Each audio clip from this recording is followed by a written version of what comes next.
بسم اللہ الرحمن الرحیم۔ السلام علیکم۔ ذلت و رسوائی کا گہرا احساس تھا جو میں بنی سنوری بت بنی کمرے کے باہر کھڑی تھی۔ وہ شخص جو میرا محبوب شوہر تھا، اس نے کیسا ظلم کیا تھا نا، میں کچھ سوچ ہی نہ پائی۔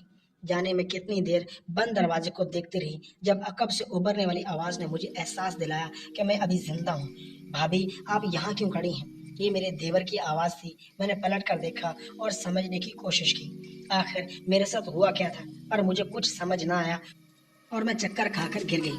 پر مجھے احساس ہوا تھا کہ میں زمین پر نہیں گری تھی، کسی کے مضبوط حصار نے مجھے تھام لیا تھا۔ پھر میرا ذہن اندھیروں میں ڈوب گیا۔ کبھی کبھی تقدیر انسان کے ساتھ وہ ظلم کر جاتی ہے کہ انسان دنگ رہ جاتا ہے۔ وہ اس ظلم پر کچھ کہہ نہیں پاتا، بس بلبلا بن جاتا ہے اور خاموشی سہ جاتا ہے۔ اگر یہ ظلم میاں بیوی میں سے کسی ایک کے ہاتھوں ہو تو انسان اندر باہر سے بری طرح ٹوٹ جاتا ہے۔ میں وہ لڑکی تھی جسے اتنا زخم تھا کہ میرا شوہر تو مجھے اف تک نہیں کہہ سکتا تھا، پر قسمت کب کیا کر جائے کچھ پتہ نہیں چلتا۔ کتنے دلکش دن تھے جب وہ چاروں جانب سے میرے رشتے آ رہے تھے۔ ہر گھر مجھے اپنی بہو بنانا چاہتا تھا اور ہر لڑکے کو خوف تھا کہ میں اسے مل جاؤں۔ یوں تو میری پرورش اچھے ماحول میں ہوئی تھی، اخلاق سے بولنا، تمیز سے رہنا، یہ سب میری ماں نے مجھے سکھایا تھا۔ کسی چیز کی کمی نہ تھی، نہ دولت کی نہ حسن کی۔ جیسے جیسے میں بڑی ہوتی گئی مجھے اس چیز کا احساس ہوتا گیا کہ میں حسین ہونے کے ساتھ ساتھ ذہین بھی بہت ہوں۔ میں نے ہر قدم پر کامیابی حاصل کی، ہمیشہ اپنے ماں باپ کا سر فخر سے بلند کیا، اور پھر جب شادی کی عمر آئی تو مجھ پر غرور مزید بڑھ گیا۔ مجھے پورا یقین تھا کہ میرے لیے اللہ نے کوئی میرے جیسا ہی انسان بنا رکھا تھا، بس مجھے اس کا انتظار تھا۔ پھر رشتے آنے لگے، مجھے کوئی پسند نہ آتا۔ اماں ابا دونوں میرے نخروں سے تنگ آ چکے تھے، پر میں کیا کرتی، مجھے اپنے جیسا لڑکا چاہیے تھا۔ اس میں میرا کوئی قصور نہیں تھا کیونکہ مجھے کوئی پسند نہیں آ رہا تھا۔ اور پھر ایک دن جب میں لان میں لگے جھولے پر بیٹھی کسی کتاب پڑھنے میں مگن تھی، تب اماں میرے پاس ہیں۔ ان کے ہاتھ میں ہمیشہ کی طرح بہت سی تصویریں تھیں، وہ لڑکوں کی تصویریں تھیں اور وہ مجھے دکھانے لائی تھی۔ اماں کو دیکھتے ہی میں نے سلام کیا، وہ میرے پاس آ کر بیٹھ گئی۔ میں نے اب جھولا ہلکا کر دیا، وہ دھیرے دھیرے جھولا جھول رہی تھی۔ اماں نے کہنا شروع کیا کہ دیکھو نازش، جوڑے آسمانوں پر بنتے ہیں اور اللہ جیسا بھی جوڑا بنائے اپنا ہم سفر کو قبول کرنا پڑتا ہے۔ تمہاری وجہ سے ہم نے بہت سے اچھے لڑکوں کو ٹھکرا دیا ہے۔ اب میں اور تمہارے بابا نہیں چاہتے کہ تمہارے بچپنے کی وجہ سے ہم مزید وقت گنوائیں۔ ہم جلد از جلد تمہاری شادی کرنا چاہتے ہیں۔ اماں بہت سنجیدہ تھی، ان کی باتیں سن کر میں اداس ہو گئی۔ ایک سچ تو یہ بھی تھا کہ میں اپنا گھر چھوڑ کر نہیں جانا چاہتی تھی۔ مجھے اپنے اماں ابا کے ساتھ رہنا تھا، پر کوئی میری بات سمجھ ہی نہیں رہا تھا۔ یہ چند جاننے والے لڑکوں کی تصویریں ہیں، ان میں سے دیکھ لو جو تمہیں اچھا لگے، اور اگر تمہیں پسند نہیں آتا تو پھر ہم اپنی مرضی کے لڑکے سے تمہیں بیاہ دیں گے۔ اماں کی بات سن کر میں تڑپ اٹھی۔ ایسا تو میں بالکل نہیں چاہتی کہ کسی انچاہے لڑکے کو میری زندگی میں داخل کر دیا جائے۔ اماں کی باتیں سن کر میں رونے لگی، لیکن اماں پر میرے آنسوں کا کوئی اثر نہیں ہوا۔ وہ خاموشی سے اٹھی اور چلی گئی، یعنی وہ اس بار اپنا فیصلہ سنا کر گئی تھی۔ ان کے جانے کے بعد مجھے غصہ آیا اور میں نے تصویریں اٹھا کر پھینک دی اور رونے لگی۔ ہوا چل رہی تھی اور پھر تبھی ایک پاگل ہوا کا جھونکا اس شخص کی تصویر کو میرے پاس لے آیا جس نے مجھے رول دیا تھا۔ وہ تصویر دیکھ کر میرے آنسو رک گئے اور میں حیرانی سے اسے دیکھنے لگی۔ میری آنکھیں حیرت سے پھٹ گئیں۔ میں اتنا دلکش مرد کبھی نہیں دیکھا تھا۔ اس نے پینٹ کوٹ پہنا ہوا تھا اور وہ بہت خوبصورت لگ رہا تھا۔ اسے دیکھتے ہی میرا دل چلا اٹھا کہ مجھے یہی شخص چاہیے تھا۔ میری قسمت اچھی تھی کہ اماں ابا کو بھی وہی لڑکا پسند آ گیا۔ وہ کچھ ماہ پہلے باہر سے پڑھ کر آیا تھا، بابا کے کسی پرانے دوست کا بیٹا تھا، اور پھر دیکھتے ہی دیکھتے جیسے سب کچھ طے پا گیا۔ لڑکے والے مجھے دیکھنے آئے اور پسند کر گئے، بھلا وہ انکار کر ہی نہیں سکتے تھے۔ اماں ابا بھی لڑکے کو پسند کر کے آئے تھے۔ میری دھوم دھام سے منگنی ہوئی۔ میری ابھی تک اپنے منگیتر سے بات نہیں ہوئی تھی اور میں کرنا بھی نہیں چاہتی تھی۔ ویسے بھی اب ہماری شادی ہونے والی تھی اور پھر دیکھتے ہی دیکھتے میری شادی کی تاریخ پکی ہو گئی۔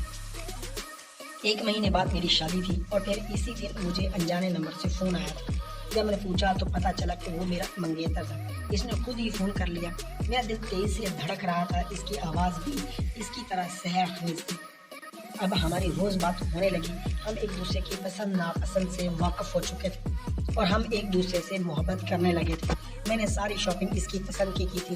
وہ دن بھی آ گیا جب مجھے دلہن بنا کر اس کے ساتھ رخصت کر دیا گیا۔